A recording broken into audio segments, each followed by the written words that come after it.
Hey guys, I'm going to show you how to make bannock. I told you I would do a little demo earlier.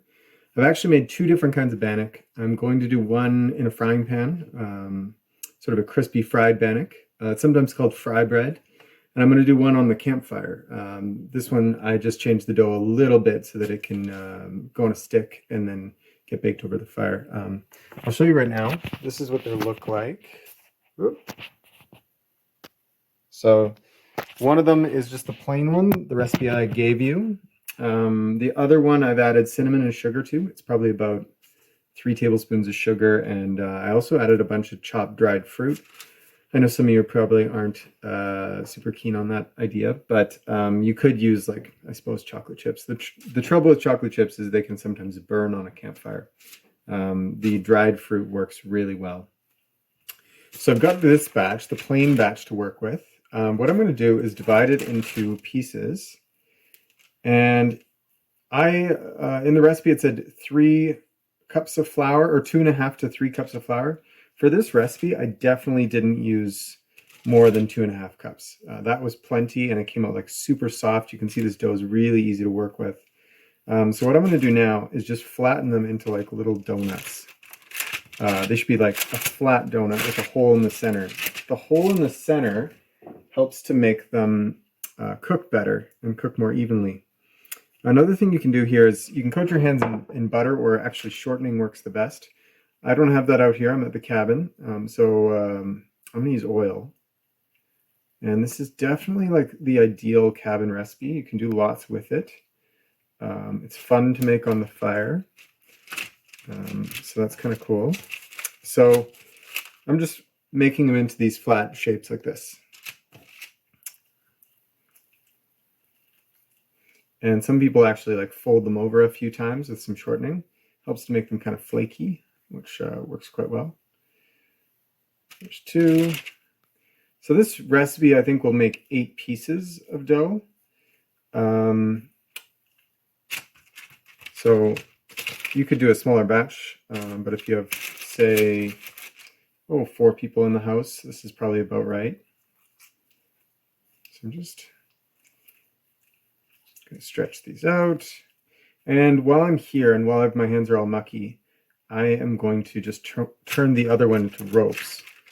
Because I'm going to go outside later and cook it on a fire. I got to get a fire going first. So this piece, that's the one with the cinnamon and figs in it. You could use raisins, you could use apricots, whatever. I'm just going to turn it into pieces, or tear it into pieces, and kind of form it into long ropes. And then these I'm going to wrap around a stick later, and I'm going to cook over the fire, which is actually kind of how we made bannock when I was a kid. We did more of the campfire version than the fry version.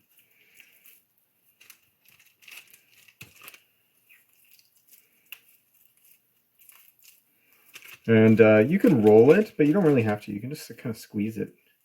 It works pretty well. Now, for the frying of this, I'm going to add a bit of oil to a pan, which I've got warming up over here. You want to use canola. Don't use olive for this. Olive has this strong sort of flavor. It's good for some things, but not for sweet things. So my flat donut, hole in the center. They don't have to look pretty. They're rustic. Oh, pan's not hot enough. So you should hear a bit of a sizzle, and you should see bubbles when it goes in. Careful here, frying in oil, it can be a little bit dangerous. Make sure you've got all the safety precautions covered, and make sure your parents are around.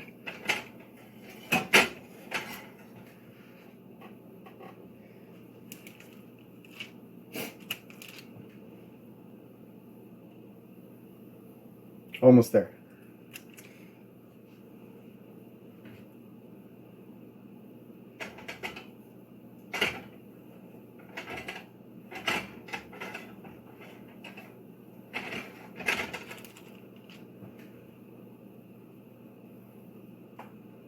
Okay, and I can fit 2 in this pan at once, so I'm going to go for it.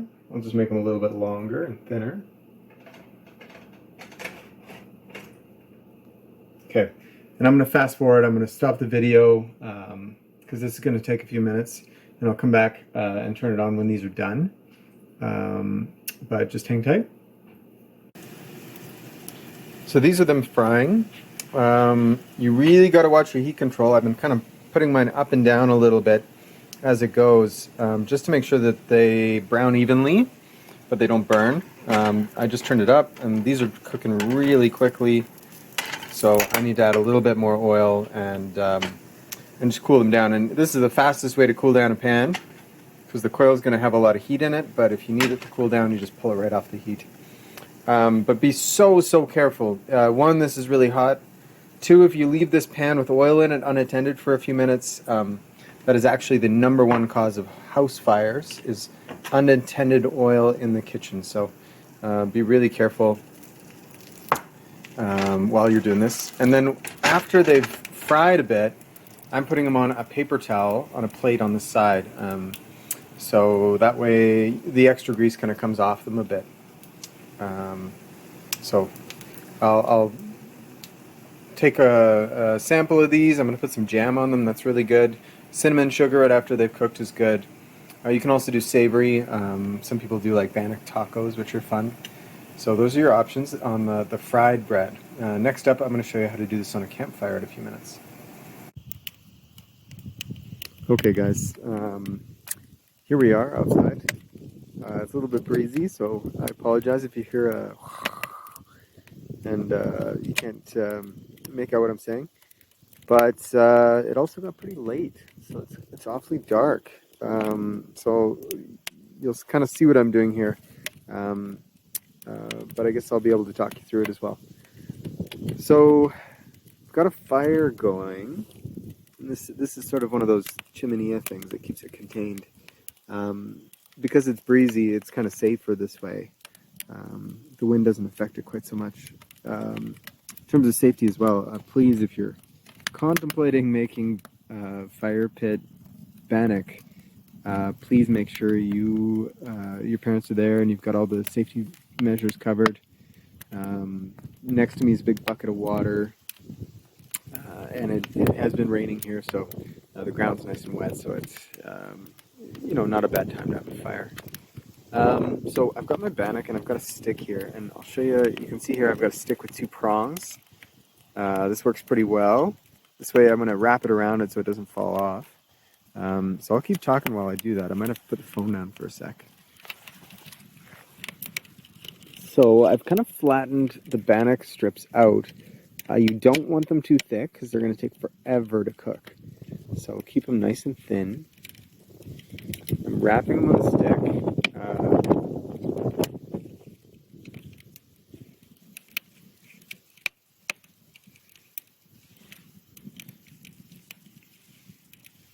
Okay.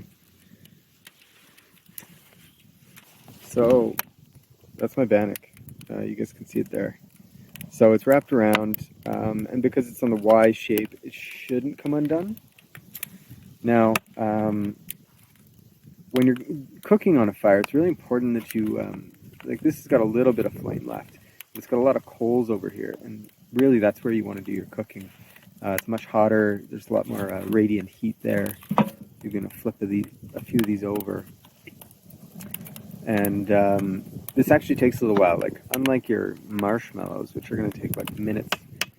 This might take 5 or 10 minutes in there to get it to cook thoroughly. You don't want it doughy in the center. And a little bit of crispiness is good on the outside. Even a little bit of char isn't the worst thing in the world. But I'm going to turn it over and over and get it to cook nicely. Now we talked about this in class a little bit, but the story of Bannock, it's kind of interesting itself. Bannock is actually a Scottish word. So when settlers came over, the Scottish settlers brought the idea of Bannock with them.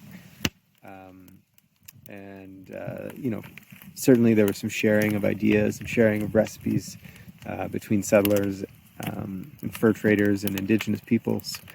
But it wasn't really an indigenous food until later. And really, I should try and find you guys a better story, because I'm not the one to tell this. It should be an indigenous person. But the the indigenous peoples had their own diet and their own foods, but it was later on when farming began and the reserve system began, where Bannock, before that it was really just it was a good food for hunters and good food for travelers, something you could throw together.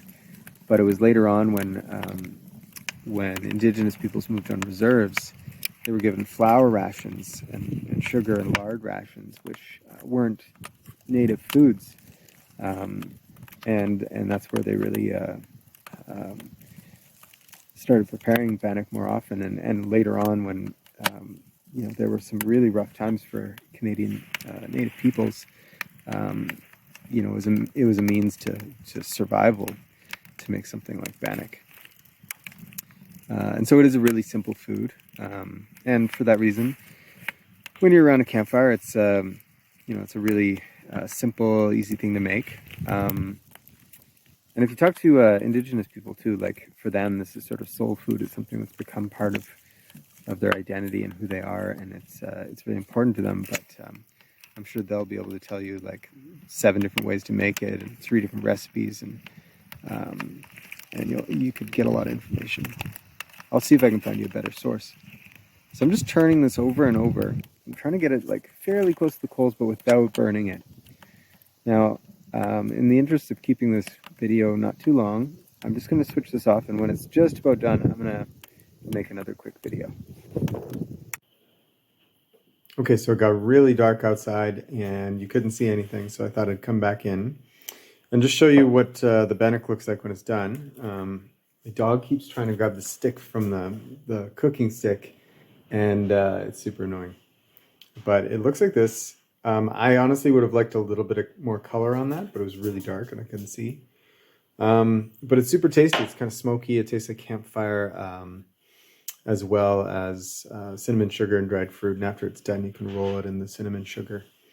But this summer, if you find yourself by a campfire, that recipe you can make in advance. I put it in a Ziploc bag and brought it out here. It's super easy. So enjoy and have fun.